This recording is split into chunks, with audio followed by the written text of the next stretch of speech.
वासुदेवाय। ओम नमो भगवते वासुदेवाय। ओम नमो भगवते वासुदेवाय। वासुदेवाय प्रभु नंद नंदनाय। वासुदेवाय प्रभु नंद नंदनाय। वासुदेवाय प्रभु नंद नंदनाय। वासुदेवाय प्रभु नंद नंदनाय। ओम नमो भगवते वासुदेवाय। ओम नमो भगवते वासुदेवाय। ओम नमो भगवते वासुदेवाय। ओम नमो भगवते वासुदेवाय। मंत्र का जाप चल रहा है, लेकिन भगवान के आने की आशा नहीं दिख रही। तेरा त्रांते कपिट बधिरासना नियम बनाया। अब महाराज क्या करते हैं, पहले तो फल पाक करके और जल पी करके रहते हैं। कोई भगवान के मिलने की आशा की किरण नहीं दिखाई दे रही है। बाबा ने कहा, गुरुजी ने कहा था तपस्या कड़ी करनी पड़ेगी, फल को त्याग दिया, अब केवल पत्ते खा के रहते हैं, जल पी करके रहते हैं। ओम नमो भगवते वासुदेवाय बोल रहे हैं, लेकिन फिर भी कोई आशा नहीं दिख रही है। अब क्या किया जाए? बोले पत्तों को भी त्याग दिया, केवल जल पी करके रहते हैं। यहाँ लक्ष्मी जी ने कहा, बोले प्रभु अरे मुझे तो विश्वास ही नहीं था कि ये आपका जो नन्हा सा जो भक्त है ये इतनी कड़ी तपस्या कर पाएगा। प्रभु अब चले जाओ ना।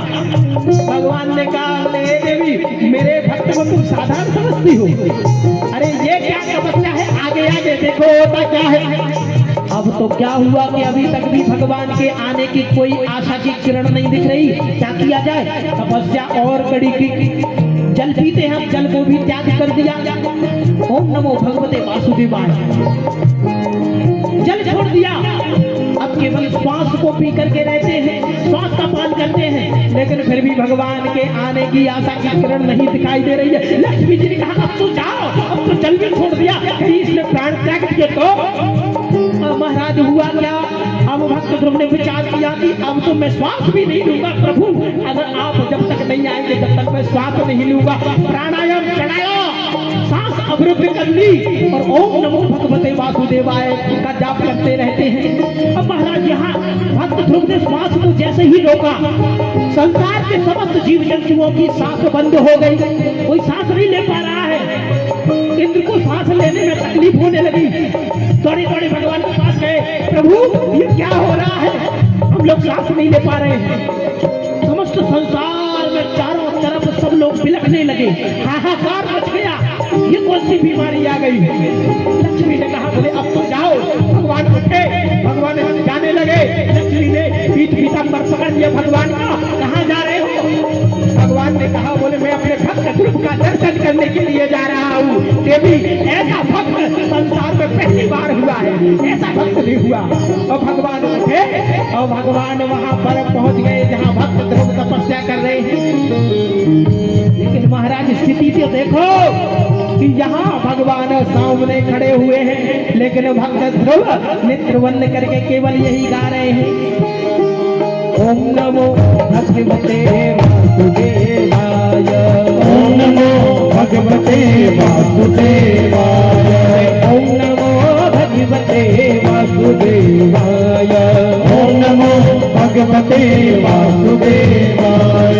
भगवान खड़े हुए हैं,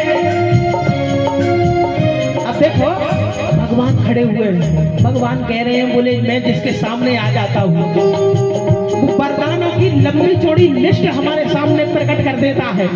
और ये देखो संसार का व्यक्ति, ये व्यक्ति देखो, ये जीव देखो, ये भक्त ध्रुव देखो, ये कुछ बोल ही नहीं रहा है।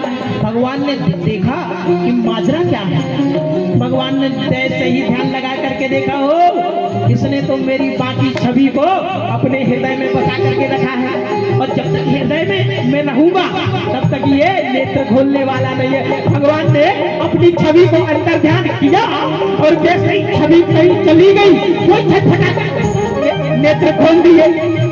नेत्र खोले तो जिसका दर्शन अंदर कर रहे थे भक्त ध्रुव जी, तो वही सावनी सलोनी सूरत सामने खड़ी हुई है।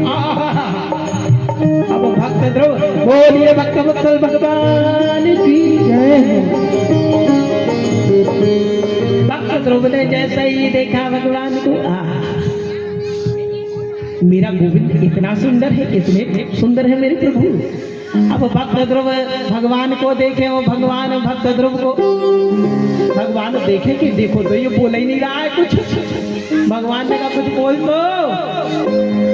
भक्त ध्रुव कहने लगा ये तो मैं भूल ही गया कि भगवान जब सामने आ जाए तो गुरुजी हम क्या कहें भगवान से।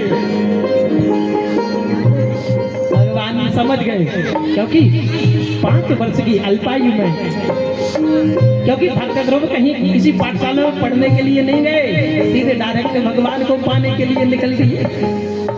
मन में एक संकल्प था, आज भगवान मिल गए। भगवान ने क्या किया, अपना शंख भक्त ध्रुव के गाल से स्पर्श कराया, और जैसे ही स्पर्श कराया वेद वेदांतों का ज्ञान हो गया भक्त ध्रुव को। बोलिए भक्त वत्सल भगवान की जय हो। जैसे ही शंख स्पर्श कराया वेद वेदांतों से, अब तो वेद सूत्रों से भगवान की स्तुति करने लगे। भगवान की जैसे ही स्तुति की भगवान प्रसन्न हो गए। भगवान ने कहा भक्त ध्रुव मैं तुमसे प्रसन्न हूँ, वरदान मांग लो। भक्त ध्रुव ने कहा बोले प्रभु आप जिसको मिल जाए उसको किसी वरदान की आवश्यकता नहीं होती प्रभु, आपसे बड़ा कोई वरदान नहीं हो सकता। बस प्रभु एक ही वरदान चाहता हूँ कि आपकी कृपा सदैव हम पर बनी रहे। भगवान ने कहा बोले चिंता मत करो, मैं तुम्हें वरदान देता हूँ। अरे जिस माँ ने तुम्हारा अपमान किया था, आज तुम जब वापस जाओगे तो वही माँ सबसे पहले तुम्हारी आरती उतारने के लिए खड़ी होगी।